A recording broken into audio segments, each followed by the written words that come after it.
Shuro. Garbanzo bean flour and spices. A side dish from Eritrea. Serve You will need need 10 ingredients.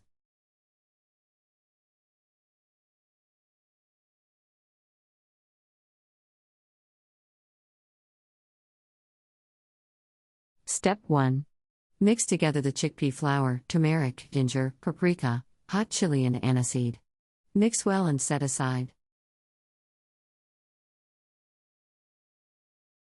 Step 2.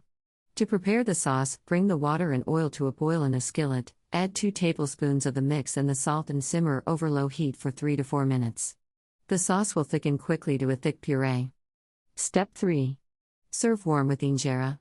Or serve the sauce with any stew as a side dish.